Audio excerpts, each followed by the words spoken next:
আম্মা গো, ও আম্মা, আমারে কই বিয়া দিলা? বিয়ার দিন থেকে দেখতেছি এদের নির্দয়তা। এইখানে বাসন যাইবো না আম্মা। আমি আইস এক্ষুনি খুব ডরাইছি আম্মা, আমারে নিয়ে যাও তোমার কাছে। আমার ভালো খাওন, ভালো পিন্দন চাই না। আমাগো বাড়িতে শাক পাতা আর শুটকি দিয়া ভাত খাইলেও অনেক ভালো ছিলাম আম্মা। আমি পড়ালেখা করুম, আমার আব্বা স্বপ্ন পূরণ করুম, অনেক বড় হমু, মানুষের উপকার করুম। সংসার আমার লাগবো না আম্মা। ষোড়শী শিখার বিলাপের মিহিসরের কান্না কেউই শুনতে পেল না। রাতের নৈশব্দতায় সেই আঁখি ভেজা কান্না মিলিয়ে গেল বাতাসের মতো। সবাই বেঘরে ঘুমাচ্ছে সুখ স্বপ্ন দেখতে দেখতে। কাঁদতে কাঁদতে শিখার হেঁচকি উঠে গেল গলায়। আধ গ্লাস পানি খেয়ে নিল। এই পানিটুকু সে রাতের জন্য রুমে এনে রাখে, নয়তো পিপাসায় গলা শুকিয়ে গেলেও এখানে পানি পায় না সে। ডাইনিং টেবিল তার রুম থেকে দূরে, কেননা রাতের অন্ধকারে সেখানে পানি খেতে গেলে আবার কোনো অঘটন ঘটে, তার উপর অত্যাচার নেমে আসে। শিখা বিছানার উপর উঠে গেল। নিচে ঠান্ডা লাগছে। চিন্তা করছে হাসু লোকটা কি ওভাবেই পড়ে আছে? কই, দরজায় তো কারো আওয়াজ শোনা যাচ্ছে না। শিখার ভীরু দুটি আঁখিতে ঝিমুনি ভাব নেমে এলো। একসময় তলিয়ে গেল গভীর ঘুমে। হেমন্তের শিশির ভেজা ভোর। সেই ভোরের আকাশে হালকা কুয়াশা, প্রকৃতিতে মৃদু শীতের আমেজ। ফুলবানু ও বাদশাহ পাশাপাশি বসে আছে একটা শিমুল গাছের গোড়ায়। এটা তালুকদার বাড়ির জঙ্গলের শেষ সীমানা। ওরা তাদের গৃহভৃত্য, তাই প্রভাতকালে উঠতে হয় তাদের প্রত্যেকের, নিদ্রা না ফুরলেও। ফুলবানু ও বাদশাহ গাছগাছালির নানা কাজের ছুতোয় ভোর ও সন্ধ্যায় এদিকে চলে আসে। দুজন ক্ষণকাল বসে প্রণয়ালাপ করে, হাস্যরসের খুনসুটিতে মেতে ওঠে শিশুর মতো। তারা দুজন এই স্থানটির নাম দিয়েছে প্রেমকুঞ্জ। ওদের প্রণয়ের সময়কাল 1 বছর। শিশির ভেজা সবুজ ঘাসের উপরে জুতোর তলা ঢলতে ঢলতে ফুলবানু বাচ্চামো গলায় বাদশাকে বলল, বাচ্চা ভাই, আমারে ফুল আইনা দেন না। কোন ফুল? কোন ফুল মানে? চোখের সামনে কোন ফুল দেখা যাইতেছে? ও বুঝছি, কামিনী ফুল বয় আনতেছে। বাদশা কিছু শুভ্র রঙা কামিনী ফুল ছিঁড়ে নিল দুহাত ভরে, এনে ঢেলে দিল ফুলবানুর ওড়নার কোচায়। ফুলবানু কিছু ফুল নাকে চেপে ধরল। বনের উদাসী পাখির মতো ঠায় চেয়ে রইল কুয়াশায় জড়াজড়ি করে থাকা দুটো গাছের দিকে। বলল, ফুলের খুশবু আমার কি যে ভালো লাগে বাচ্চা ভাই। আমার আগে থেকেই শখ, ফুল ভালোবাসে এমন ছেলের লগেই যেন আমার বিয়া হয়। আমি একটা ফুলের বাগান করুম, তার বাড়িতে যাইয়া অবসর সময় হইলেই ফুলের বাগানে বইসা থাকুম। ফুলবানুর অনুভূতিকে যত্নের সাথে গুরুত্ব দিল বাদশা। সে কামিনী ফুলগুলোর মাঝ থেকে কয়েকটা ফুলের লাগোয়া কাণ্ড ফুলবানুর খোপায় গুজে দিতে দিতে আপ্লুত স্বরে বলল, তোর নাম এর লাইগাই ফুলবানু? ফুল তোর চুলেই শোভা পায়। আমার না ভারী ডর করে বাচ্চা ভাই। কেন কেন ডর করে ফুল? তালুকদারের ঘরে প্রেম প্রীতি নিষিদ্ধ। যদি আমরা দুইজনেই ধরা খাইয়া যাই, মাইরা ফেলাইব। ফুলবানুর এক হাত বুকের মাঝে চেপে ধরে বাদশা বলল, আমগো ভালোবাসা হইল পিওর লাভ, লাইলি মজনুর মতন। দেহ আলাদা হইল অন্তর আলাদা করণ যাইব না ফুল। ফুল আর বাদশার অন্তর একসঙ্গে মিশে আছে লবণ পানির মতো। আমরা যেই সাবধান হইয়া চলি, ধরাক্ষণের সুযোগ নাই। আমরা তো প্রেম করি এই বাগান আর জঙ্গলে আইসা। সত্য কইছেন বাদশা ভাই। এই গাছ লতা পাতা ফুল পাখি কীট পতঙ্গ আমাকে প্রেমের সাক্ষী। বিয়ের সময় হ্যাঁ করে দাওয়াত দিতে হইব। খিলখিল হাসিতে বাদশার গায়ে লুটোপুটি খায় ফুলবানু। হয়েছে আর কটকটির মা, লও যাই, ফুইটা যাইতেছে। সবাই উঠে গেছে এবার। তুই নারকেলগুলো ঝুড়িতে ল আইগা, আমি সুপারি নিতেছি। তারা দুজনে উঠে যায় সেদিনের রোমাঞ্চের ইতি ঘটিয়ে। কয়েক পা এগিয়ে এলেই ফুলবানু বিস্ফোরিত গলায়, ও আল্লাহ গো, ওই দেখেন, ওইটা কি? বাদশা পা চালিয়ে চলে যায়। ফুলবানু থরথর করে কাঁপতে থাকে। ফাটা হাসু মামা না বাদশা ভাই? বাদশার মুখ দিয়ে রাস সরে না। ফুলবানু হাউকাউ করতে করতে বাড়ির অন্দরমহলে ছুটে যায়। সঙ্গে করে নিয়ে আসে সবাইকে। কিছু লাল জংলি পিঁপড়া মৃতের শরীরে অবাধে বিচরণ করছে, জমে শক্ত হয়ে আছে। কয়েকজন মিলে ধরাধরি করে সামনের উঠানে এনে একটা পাটিতে হাসুকে রাখলো। সুফিয়া বিবি ছুটে এসে ভাইয়ের গায়ের উপর আছড়ে পড়ল। আহাজারি করে রোদন করছে সৎ ভাইয়ের মৃতদেহ দেখে। বড় ও তালুকদারের শালার লাশ পাওয়া গেল তাদের বাড়ির জঙ্গলে। এক দোকান করে এ খবর চাওয়ার হতে কালক্ষেপণ হলো না। উঠানে জনস্রোতের মতো উৎসুক মানুষের ঢল বাড়তে লাগলো। ক্রমশ হইচই কানাঘুষা আরম্ভ হলো। কে মারলো, কেন মারলো? কোনো মানুষ নাকি জিন ভূতে মারল? তালুকদার পরিবারের সবাই স্তম্ভিত। এমন নৃশংস ঘটনা তাদের পরিবারে এই প্রথম ঘটল। ঘরে বাইরে হুলস্থুল অবস্থা শুরু হলো। সঙ্গে তুমুল চিৎকার চেঁচামেচি। শিখা আওয়াজ শুনতে পেয়ে শোয়া থেকে গড়িয়ে বিছানা হতে নেমে গেল। অজানা আশঙ্কায় তটস্থ হয়ে গেল সে। অবিন্যস্ত শাড়ির কুচি ও আঁচল ঠিক করে জানালাটা মেলে দিল।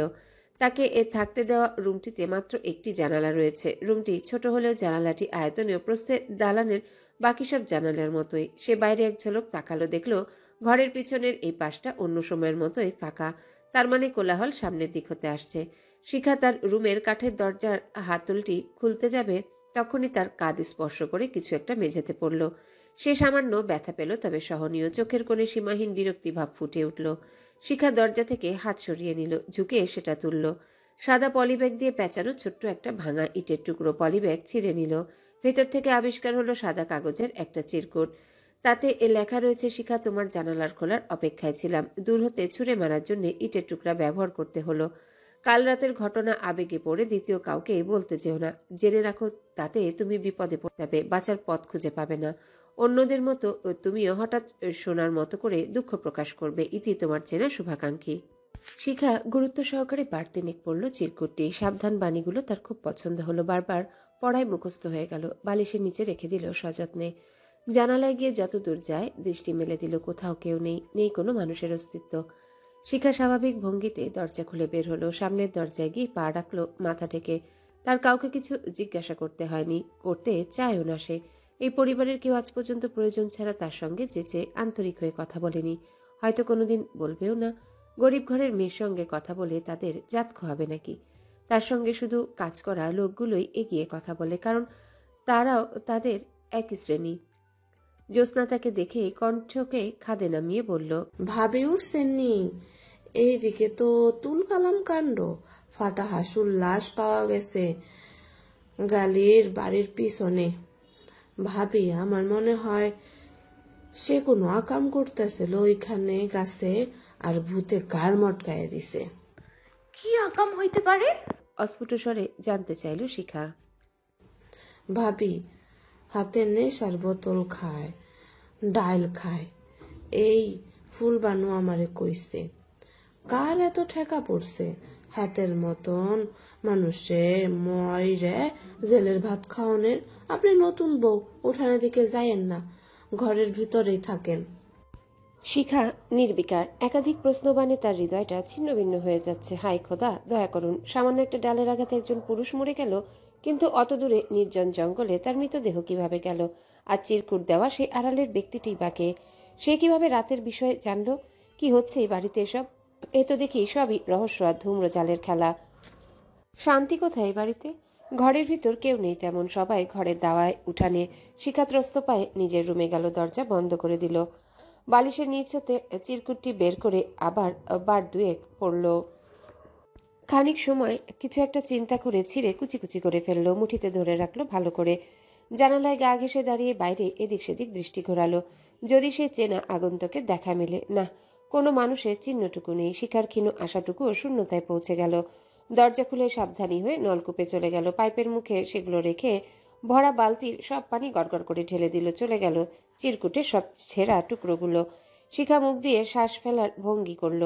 ফিরে গিয়ে ঘরের সামনে দরজায় লোহার গেটের একপাশ হয়ে দাঁড়িয়ে রইল মাথা ঠেকে।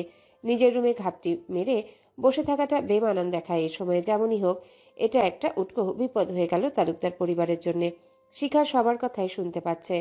ছোট তালুকদার অর্থাৎ শিখার চাচা শ্বশুর খায়রুল তালুকদার বড় ভাই জয়নুলকে বলল, মিয়া ভাই, লাশ মাটির উপরে বেশি সময় রাখা ঠিক না।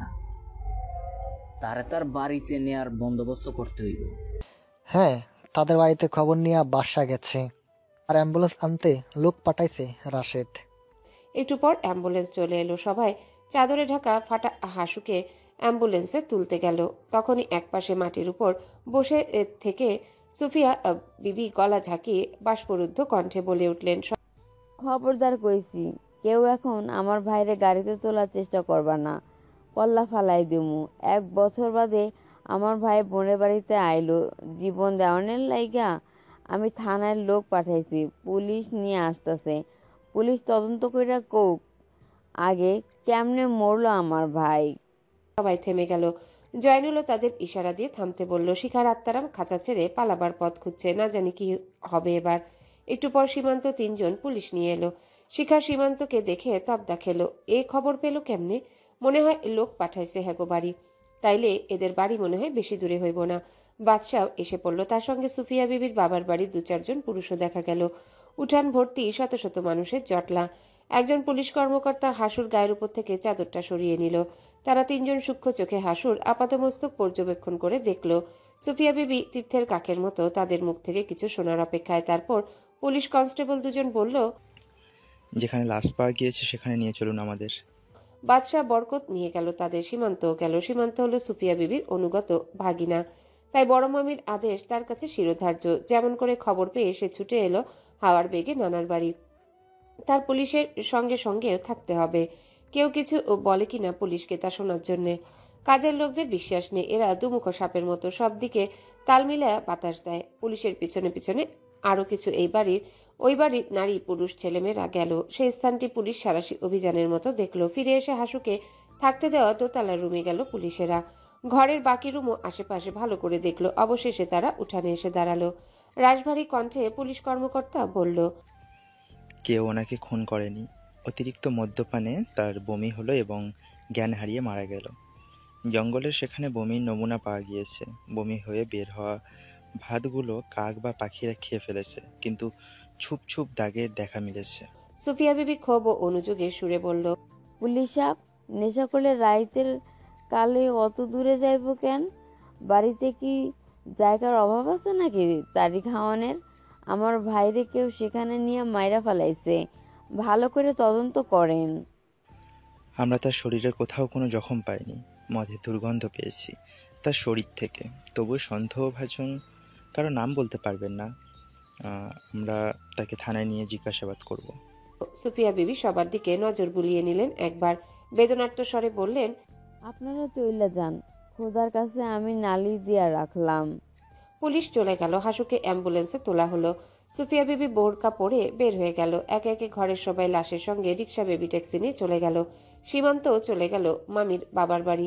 শিখা নিজের রুমে গিয়ে দপ করে বসে পড়ল, জোরে নিঃশ্বাস ফেলল। আল্লাহকে স্মরণ করলো কৃতজ্ঞতার সঙ্গে। সুফিয়া বিবির মতো সেও বিশ্বাস করে কেউ হাসুকে সেখানে নিয়ে মেরে ফেলেছে। কোনো অলৌকিক কারণে এটা এখন ধামাচাপা পড়ে গিয়েছে। শিখা রুম হতে বের হয়ে গেল মতির মাকে খোঁজার উদ্দেশ্যে। দেখলো সে ঘরের ভিতরেই আছে। সুফিয়া বিবির বিছানা ঝাড়ছে নারিকেল শলার ঝাড়ু দিয়ে। শিখা রুমের দরজায় দাঁড়ালো, কিছু বলল না। মতির মা তার উপস্থিতি টের পেল। বিছানা ঝাড়তে ঝাড়তে আহত সুরে বলল, হায়রে রং তামাশার দুনিয়া, কত খেল তুমি দেখাও গো খোদা। বেটা আইলো জিন্দা গেল মরা। আহারে বইন হোক সৎ বইন, বইন তো এক বাপের জন্ম দেওয়া। রাজের বউ কিছু কইবা? খালা, ওনারা মনে হয় সবাই চইলা গেছে। আমার এই ঘর বাড়ি সব চিনাইয়া দেন না এই সুযোগে। আরতি সুরে ছোট্ট করে বলল শিখা। ভালো কথা মনে করছো। এরা কেউ কেউ লাশ মাটি হইলেই চইলা আইব। খাড়াও আগে এক চক্কর মাইরা দেখখানি কেউ আছে নাকি ঘরে। শশব্যস্ত হয়ে মতির মা আড়াল থেকে সব দেখে নিল। শিখা পূর্বের স্থানে দাঁড়িয়ে রইল। মতির মা ফিরে এসে শিখাকে বলল, আসো আমার লগে, সব দেখালাও। আজকার মতন সুযোগ আর কোনো কালেই হয় কে জানে। ভাবির মন রাখনের লাইগাই সব গেল, নইলে বইরা যাইতই না। মতির মা হেঁটে হেঁটে শিখাকে ঘরের ভিতর সব রুম দেখাচ্ছে। এটা তো তোমার হরির শয়ন ঘর সিনই। এটা রাশেদ মানে তোমার বড় ভাসুরের শয়ন ঘর। এইটা খালেদ তোমার মাইজা ভাসুরের শয়ন ঘর। এইটা হইল আসলাম তোমার সাজ্জা ভাসুরের শয়ন ঘর। রাশেদ ছাড়া বাকি 3 ভাই শহরে ব্যবসা করে।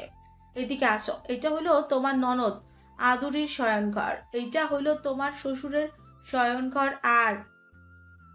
আর পার্টিশনের ওই পাশে হইল তোমার চাচা শ্বশুরের থাকে লজাই। হেরা তো আর কেউ যায় নাই, সবাই মনে হয় আছে। খালা, ওনাদের সাইড দেখছি, দেখা লাগবো না আর। ওহ, তাহলে তো ভালোই। হ্যাঁ গো, এক শয়ন ঘরে থাকা সোর ভাবি, আরেক শয়ন ঘরে থাকে হ্যার মা হারিসা খালা, আরেকটায় থাকে সোরো তালুকদার, আরেকটাতে জুবাইর থাকে। শিখার মনের ভেতর আকুলি বিকুলি করছে একটা বিষয়। সে আগ্রহকে না দমাতে পেরে জানতে চাইল, ওনার থাকার রুম নাই? কার রাজ? থাকবো না কেন? তার রুম উপরে দোতলায়। এইটা দোতলার ঘর না, নিয়ে যাবো। শিখার মুখ উজ্জ্বল হয়ে উঠল। ঘরের ভেতরে সিঁড়ি ডিঙিয়ে শিখাকে নিয়ে মতির মা উপরে গেল। রাজের রুমের সামনে গিয়ে দরজা ঝুলানো তালা ধরে বলল, এইটা রাজের রুম। যাওয়ানোর সময় তালা দিয়া যায় সব সময়। জানলার গ্লাস সরাই ভিতরে দেখতে পারবা, যাও দেখো। শিখা দরজা অতিক্রম করে কয়েক হাত এগিয়ে যায়। মতির মা এসে থাই গ্লাসের জানালার এক পাশ ঠেলে দেয়। শিখা জেলখানার আসামির মতো জানালার ফাঁক দিয়ে রাজের রুমের ভেতরে দেখে বিমুগ্ধ নয়নে, ওমা, এত সুন্দর ওনার রুম, কি সাজানো গোছানো বাগানের মতো। সবই তো আছে রুমে দেখি। সে বিচলিত কণ্ঠে মতির মাকে বলল, কি আজগুবি কথা কন্ত খালা, আমার কি পুরা 2 বছর ওই পুরানা রুমেই থাকতে হইব? সেইটা তো জানি না মা। আজীবী স্বামীর রুম রাজাগো মতন, বধুর রুম বান্দিগো মতন। ল, এদিকে আসো। শিখা দুঃখ ভরা নিঃশ্বাস ফেলে এগিয়ে গেল মতির মায়ের পায়ে পায়ে। এইটা হলো ভাগো বৈঠকখানা। এখানে বেশি রাজ আর জুবাইয়ের লোকজন আসে। আর নিচের বড় বৈঠকখানা হ্যাগো বাপের গো লোকজন আসে। এইটা হইলো অতিথি ঘর। এইটা অতিথি ঘর, অতিথির লেভেল বুঝে থাকতে দেওয়া হয় আর কি। কাল এটাতে ছিল হাসু। মরতেই বেটা বাইর আইছিল, মরতেই বেটা বাইর হয়েছিল। এইটা হইল টাট্টিখানা। এটা গোসলের রুম। রাজের রুমের লগেও একটা আছে গোসলখানা।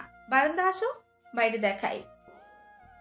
শিখা বৈঠকখানা ও দুটো অতিথি রুম দেখলো ঘুরে ফিরে।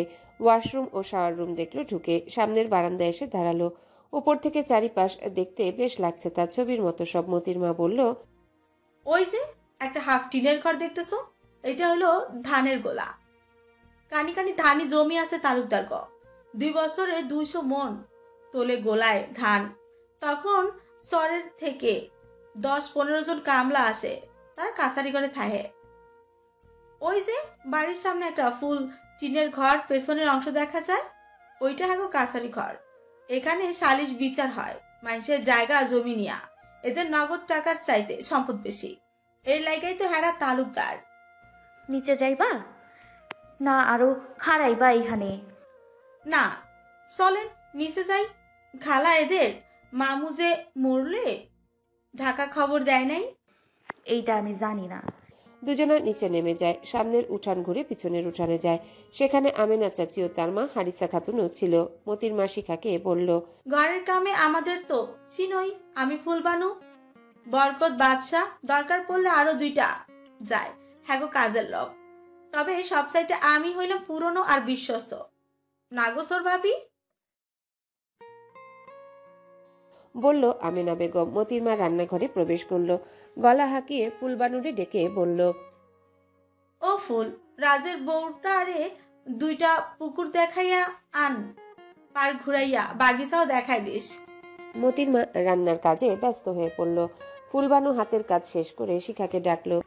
আসেন ভাবি। শিখা চঞ্চল পায়ে এগিয়ে যায়। গল্প করতে করতে তার সঙ্গে যায় আমেনা ও তার মা। তখন ও ফুলবানু বলল, তাইলে আমি যাই। ছোট চাচি তো আছেন, দেখতেই পারবেন।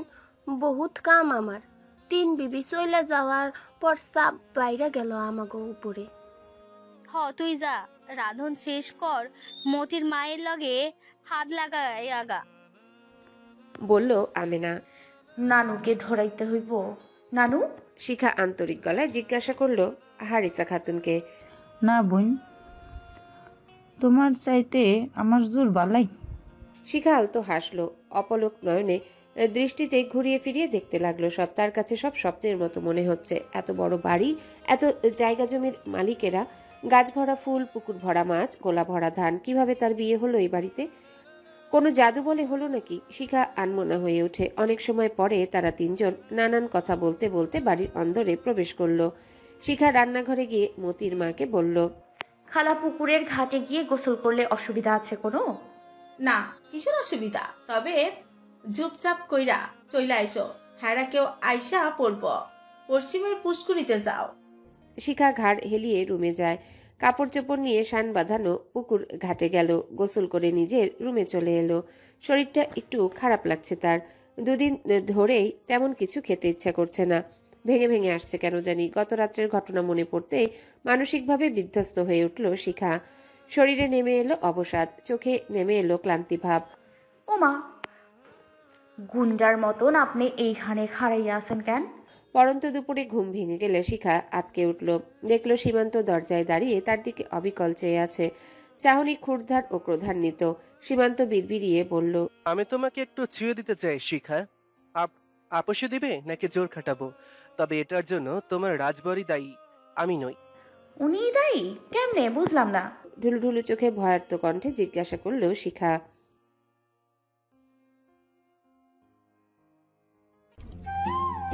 হ্যালো বন্ধুরা, পরবর্তী পার্ট খুব তাড়াতাড়ি আসবে, তো সবাই অপেক্ষায় থাকো। আর চ্যানেলটি যারা এখনো সাবস্ক্রাইব করোনি তারা পরবর্তী পার্ট দেখার জন্য চ্যানেলটি সাবস্ক্রাইব করে রেখো। ধন্যবাদ সবাইকে, আমাদের সাথেই থেকো।